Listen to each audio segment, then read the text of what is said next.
Hey, hi, how are you? Hello, I'm fine, thank you. How are you? I'm good, thank you. So let's start with the interview. So I got the feedback for your first round of discussion where we had discussion questions around core Java and dedicate features. Now in this, I will try to explore the skills related to Spring Boot and microservices. So let's start with the interview questions. Okay. So can you tell me what is the auto configuration in Spring Boot and how does that work? Yeah, so auto configuration is a very important feature. It is kicked in when certain classes are detected in your class path. So consider this example. You have Spring Boot starter data JPA and you want to connect to the database. Now what happens? If you add Spring Boot starter data JPA in your POM, then certain jars are downloaded in your class path. And once those jars are downloaded and you start your application, at that stage, certain beans like data source, entity manager factory, and transaction manager factory are created automatically because the JPA jar is present in your class path. So auto configuration is a feature where based on the jars which are present in your class path, certain beans are created automatically by Spring Boot. So this makes your task easy. So now if you want to connect to the database, you have a data source bean already present in your container. You have entity manager factory bean and transaction manager bean. You don't need to create these beans manually. These are automatically created. So that is the auto configuration feature in Spring Boot. Okay. Great. So can you tell me what is a direct Spring Boot application annotation and how does that work or what is the use of that annotation?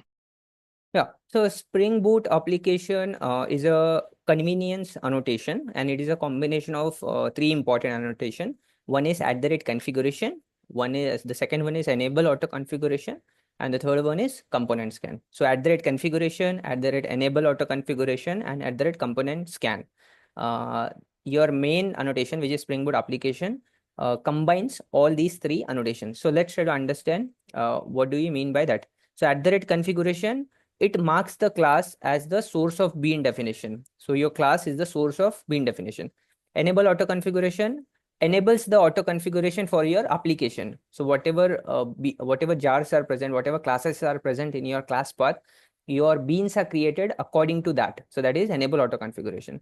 And @component scan. When you add this annotation, it scans the packages for Spring component. So whatever classes are annotated with @component, @service, @repository. So this annotation scans all those components, services, and repositories and tries to create bean out of them. So it is a convenience annotation and used for configuration, enable auto configuration, and scanning the components. Okay, great. Now can you tell me how the Spring Boot handle the dependencies?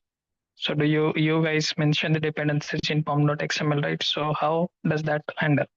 All right. So Spring Boot handles dependency. We have to write all the dependencies in pom.xml, but there is a specific type of starter parent. So you have to add an entry for Spring Boot starter parent in your pom.xml.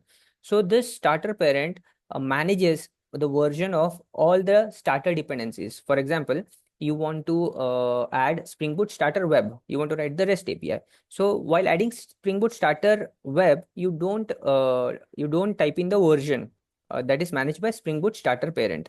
So Spring Boot handles all the versioning using Spring Boot starter parent, and it is known as bill of materials. So you can specify the artifact and you don't specify the version for all the libraries which are managed by Spring.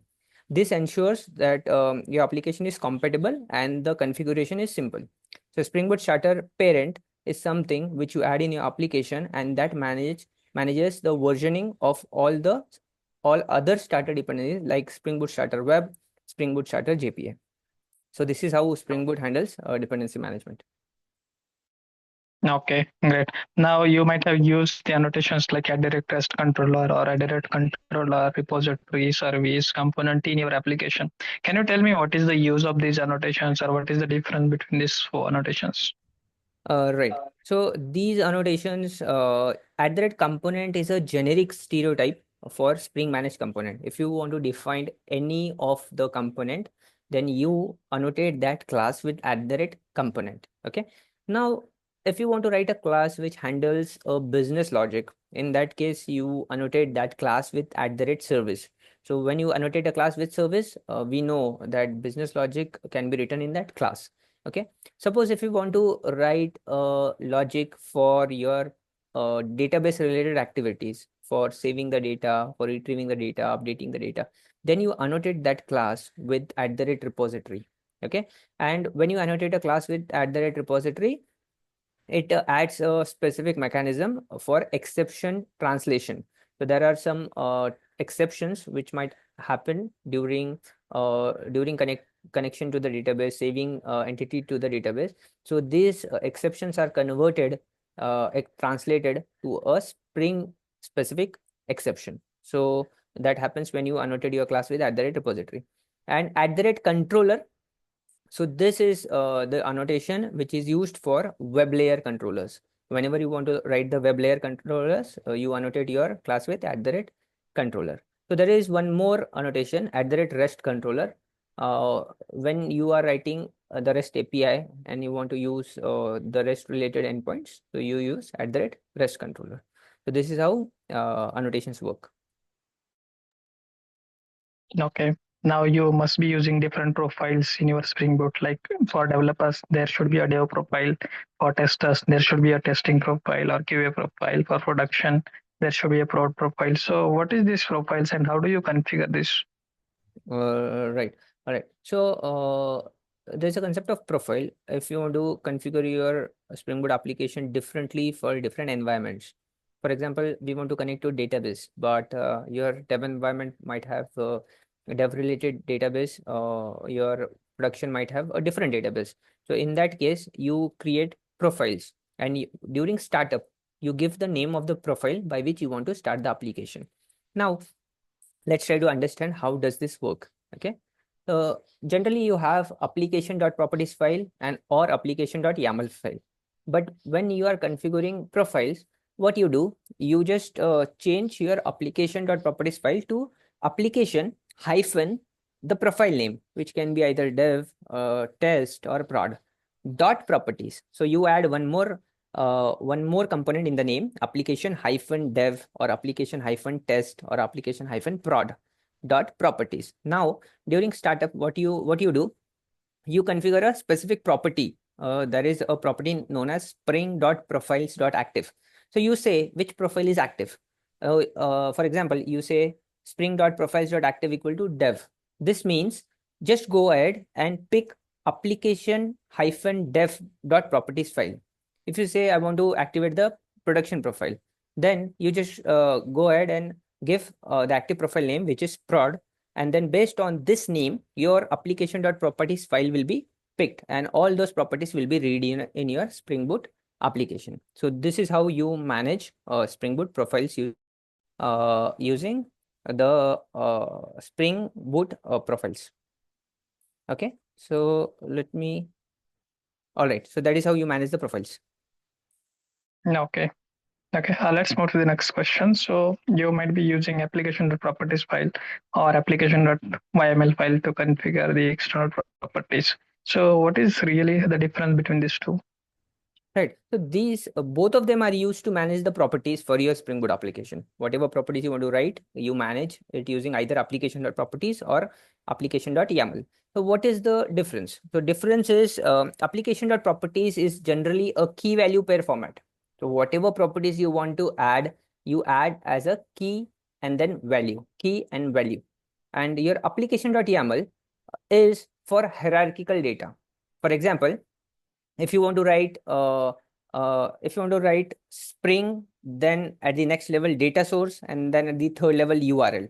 So under Spring you write data source, and under data source you write URL. So this is hierarchical format. So to represent hierarchical format, you go ahead with YAML, and to represent key value pair, you go ahead with application properties. So both have their advantages and disadvantages. Okay, so that is how application.properties and application.yml work. Okay, great. Now you must be storing information about user into a database. For example, user wants to log in into your application. So user must be entering username and password. Now you need to store that information into a database. Like password is a sensitive information, so I should not store it as a plain text. So what are the things which you do when you store the information into a database, like password or the other sensitive information? Right. So there are different types of sensitive information. For example, sometimes you are connecting to the external API, and you might be using the key to connect to the external API. Okay, or you might be connecting to the database, to your own database. So for connecting to the database, also you need username and password, and these are also sensitive information. What you do to store the sensitive data, you don't store it in your application.properties file or application.yml files. You make use of vaults. So there are different types of vaults. For example, HashiCorp vaults or AWS secret manager. And during runtime, you connect to the secret manager and retrieve the data from that secret manager. So your data is never stored in your application.properties file or application.yml files. Moreover, whenever you are doing logging mechanism, you do not log any of these password or the username into your log files, because log files can be exposed to some other guys who is analyzing the root cause. Okay. Now, you asked about the username and password of the user of the application. So what we do generally while storing this username or password in the database, we encrypt the password and then store it. And while retrieving, we retrieve the encrypted password and then decrypt during runtime. Okay, but there is one more mechanism. We generally use something called as OAuth, which manages the user for your application. So nowadays, what our application does, it does not store the information of username and password into our own database. We delegate the user management to the application like OAuth or to any other identity provider. So this is how we do the storage of sensitive information. Okay. Before moving to the next question, let me tell the audience that we have launched interview preparation kit, which contains the questions related to Java, Spring Boot, and microservices. Also, we do conduct the interview sessions. So if you guys are interested, you can ping us on the WhatsApp, and then we'll go ahead. Okay. So next question is now you must be handling the exceptions in REST APIs or in Spring Boot applications. So how do you handle those exceptions? All right. So exceptions are inevitable part of your application. What we do, we create a global exception handler using @REST controller advice. Okay, so this annotation is used to create REST controller advice. Now, I just go ahead and write a method, handle not found exception, for example, and then I at the method level I use the annotation known as exception handler. So this exception handler is invoked whenever there is an exception of specific type, and whenever there is an exception, my control comes to this method. Okay, and from this method I can return the response entity. So response entity dot status not found, and I give the message of the exception, why this exception occurred. So in short, I write a global exception handler, annotate it with @REST controller advice. Within this class, I write a method which handles the actual exception, and from this method I return the response entity to back to the user. So this is how I handle the exception in my application.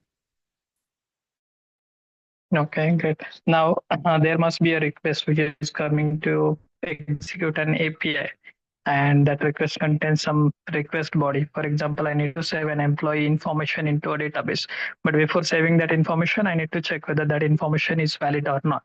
So how do you handle these validations in REST APIs? Okay. So validation is when I am trying to, my user is trying to call a REST API with some data, and that data I need to validate if the data is valid or invalid. And if data is valid, I just go ahead with the operation. And if the data is invalid, I give the message to the user that this part of data is invalid. To handle this, we use various annotations like @valid or @validated, and this comes from JSR annotations. Okay, now what you do at the entity level, for example, you asked about how to validate the user. For example, the name of the user cannot be at the name of the user should have at least 2 characters, and the name should not be null. Okay, then what I do, I write a class, public class user. Within this class, I write a variable, private string name, and I annotate this variable with @not null, @size, and I specify minimum equal to 2. That means this variable cannot be null, and the size of the string should at least be 2. Okay, so I just go ahead and write a method in my controller, and there I annotate my method with @valid. So whenever I do @valid, my validation is triggered, and it will check all the constraint that we specified at the attribute level. So it will check if the variable is not null, and it will check if the variable has at least 2 characters. And if any of this condition is not met, then an error is returned to the user that your name is either null, or your name does not have 2 letters, at least 2 letters. So @valid is the annotation which is used to validate your input request. So this is how we validate the incoming data. And if it is valid, we go ahead with the operation. If it is invalid, we return back the response saying bad request. Okay, great. Can you move to the next slide? Okay. I mean that you are going to save the information into a database, so you must be using data JPA. So can you tell me how do you use this data JPA to handle the database operations? Right. So Spring Data JPA is used to reduce the boilerplate by providing repository interfaces. JPA is Java Persistence API. And when you add Spring Data JPA, there is a lot of boilerplate code like creating a connection, creating a statement, creating a prepared statement, closing a connection. So all this boilerplate code is not necessary when you use Spring Boot Data JPA. Now, there's one more feature. It automatically implements common CRUD operations. So create, read, update, and delete, all these common operations. You can use Spring Boot Data JPA and perform all these common operations without writing code for it. Okay. The third one is there are some custom queries. There is pagination, auditing, and transaction. All these come inbuilt when you use Spring Data JPA. So that is how it simplifies the data access in your Spring Boot application. Okay, so there are certain repositories like repository, JPA repository, paging and sorting repository. So what is the difference between these three? Okay, there are 3 important types of repositories: CRUD repository, JPA repository, and paging and sorting repository. So what is the difference? CRUD repository provides basic CRUD operation: create, read, update, and delete. It does not provide anything apart from this. Okay. If you want your queries want paging and sorting mechanism, then you go ahead and use paging and sorting repository, which comes up with pagination and sorting mechanism. Okay. Now, if you want JPA related things, then you go for JPA repository. But JPA repository has basic CRUD operation, has pagination and sorting, and has JPA related methods. So if you want to use everything, then you go ahead and you use JPA repository, which is a combination of your CRUD repository and paging and sorting repository. Okay, so these are the repositories available in Spring Boot.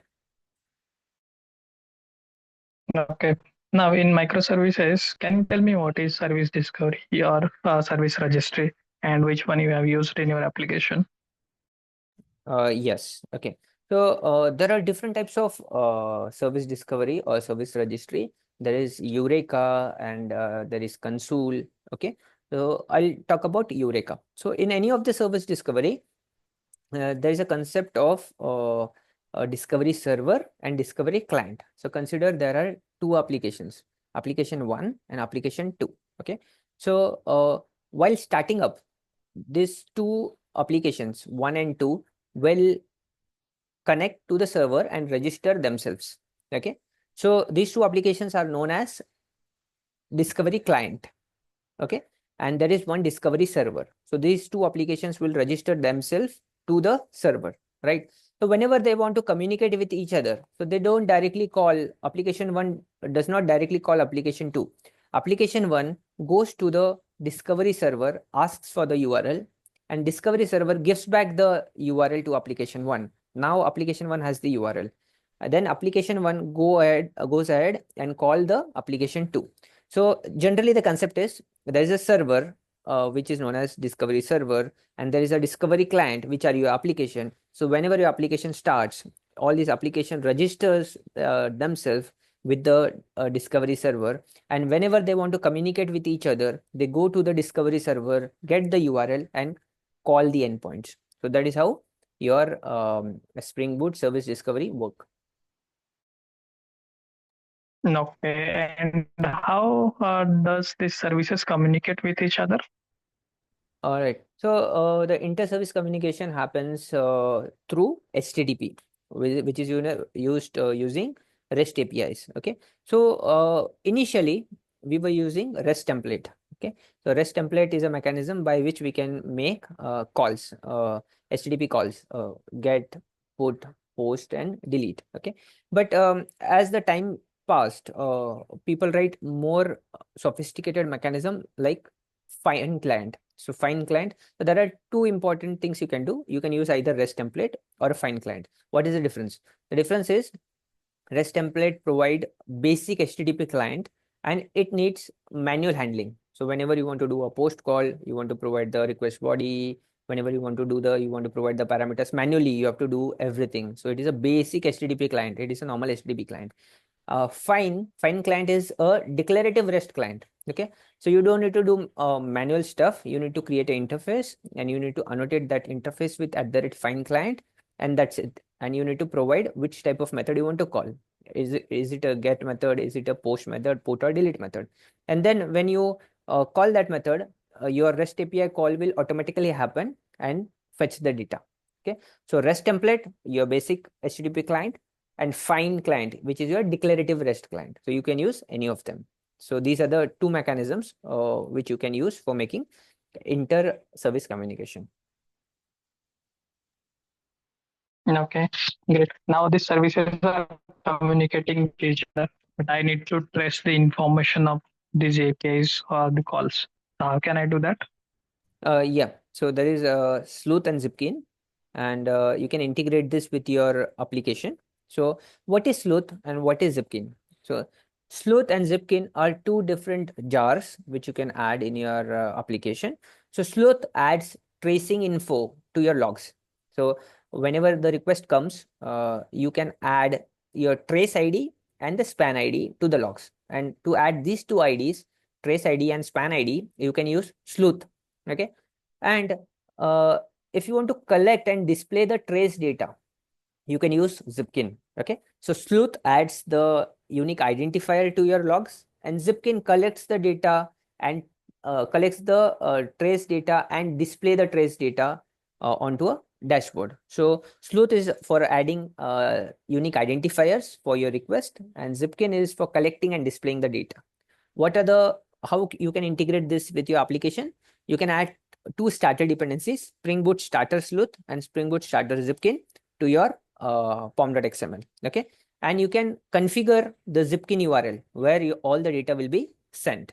So this is used for distributed tracing in microservices. Okay, so just to summarize, Sleuth adds a unique trace ID and span ID to your logs. Zipkin collects the trace data and displays it. Okay, so that is how your Sleuth and Zipkin work. Okay, great. And how do you make sure that your application or code changes are not breaking someone else's code changes? So basically, how do you write the unit tests?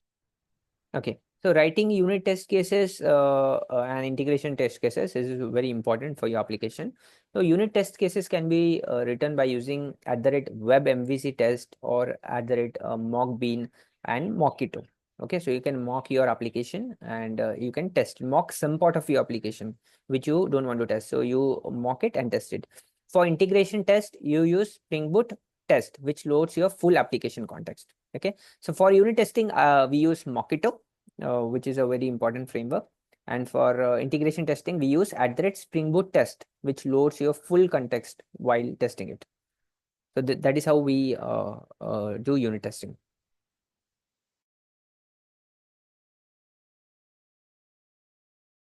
Okay, and how do you monitor your applications?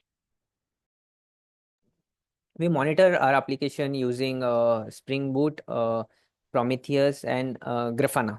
Okay, so the first thing that you want to do is add Spring Boot actuator and micrometer registry Prometheus. These two things to your pom.xml. Spring Boot actuator and micrometer registry Prometheus. Now, what you do, you expose metrics at a very specific endpoint known as /actuator/Prometheus. So this is the endpoint which you use to expose all the metric. Okay, and then you configure the Prometheus itself to use this endpoint where you are exposing the metrics. So Prometheus has access to your data, your metrics now, and then you connect your Prometheus to the Grafana for dashboarding.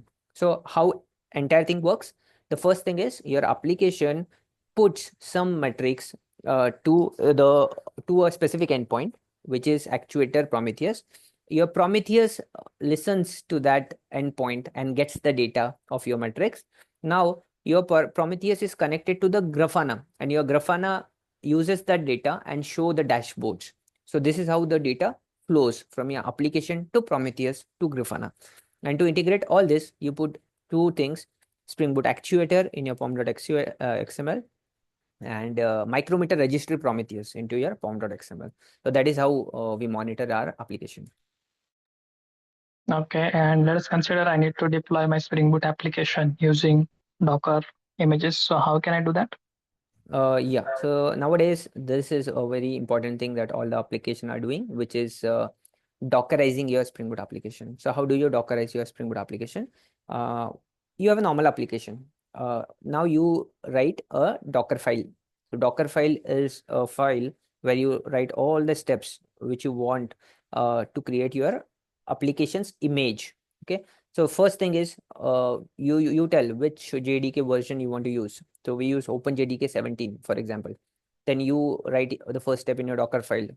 Use OpenJDK 17. So you write from OpenJDK 17. Now you build the application, you build the jar, and then after building the jar, there is an entry point. So you write a Docker file, completely Docker file. And then once your Docker file is written, then you do Docker build -t my app. This means you're building the application and you're tagging it. Okay. So once your application is built and tagged, you push this image to a Docker registry. Okay. And after pushing the image to the Docker registry, you can take that image and start a container out of it. So you do Docker run and you start your application on a specific port. So you do -p 8080 my app. So this means there are three steps. One is writing a Docker file. The second step is building the image out of it. The third step is pushing the image to the container registry if you want it, a Docker registry if you want it. And then the fourth step is running the container itself from the image. So this is how we Dockerize and build and deploy the Docker application. No, okay, great. The last question is how do you measure the performance of your Spring Boot APIs, or what are the tools which you use to monitor this? Okay, all right. So there are various tools which we use. One is Spring Boot Actuator. Then we have Micrometer Metrics. Then we have JProfiler. We have Prometheus and Grafana. We have Zipkin and Sleuth. So all these are tools that we are using. Then if you want to analyze your application, we use thread dumps. We use heap dump analysis. We use garbage collector logs, and then we use database query profiling. So these all things we are using for checking the performance or analyzing the performance of the Spring Boot application. No, okay. Okay, fine. I'm done from my side. Anything do you have? No, I'm good. Thank you. Thanks for your time. Okay. Thank you. Bye.